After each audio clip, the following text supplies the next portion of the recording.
Okay, this is, I think it would be chapter 11 in your softcover macroeconomics book, but it is chapter 24 in Principles of Economics, and we are now going into measuring the cost of living.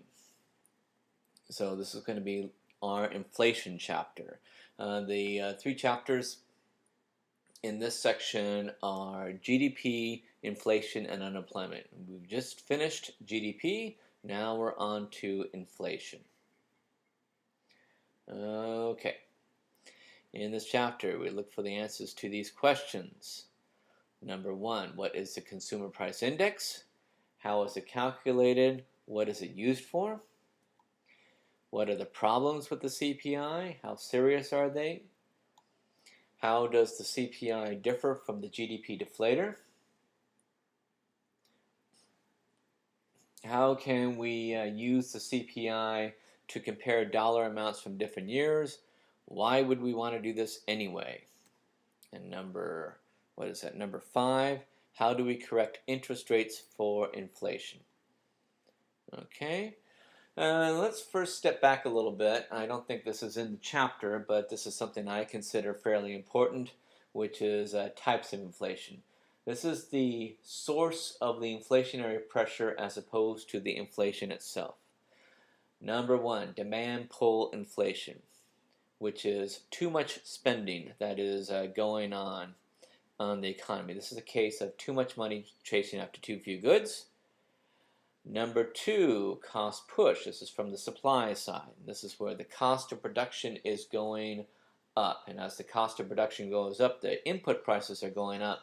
That forces the cost of the final goods to go up as well.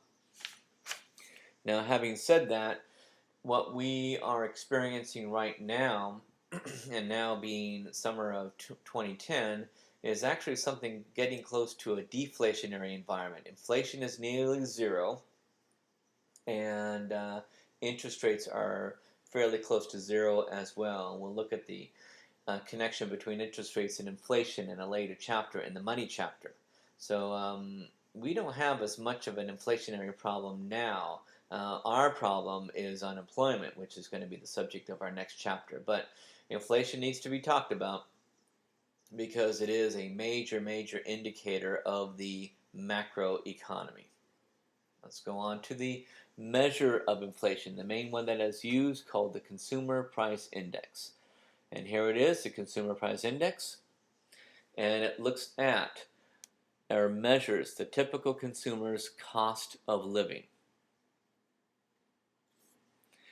Okay, the basis of cost of living adjustments, COLAs in many contracts and in Social Security. So now let's look at how the CPI is calculated. How the CPI is calculated. Number one, and these are the steps in calculating the CPI, and according to MACU there are 5 of them. Number one is fix the basket. The Bureau of Labor Statistics surveys consumers to determine what is in a typical consumer's shopping basket. So most problems occur in step 1. Who consumes what and what happens when prices change? Now once this is done, fix the basket, then we find the prices, find how much the items are costing. BLS collects data on the prices of all goods in the basket, and they actually have surveyors out there to check on what the prices are, have the prices changed, and for what reason. Number 3, compute the basket's cost. We use the prices to compute the total cost of the basket. So this is calculating price times quantity for each year. Number 4, choose a base year and compute the index. The base year is an arbitrary index where the cost of the basket is, the CPI is actually going to be equal to 1.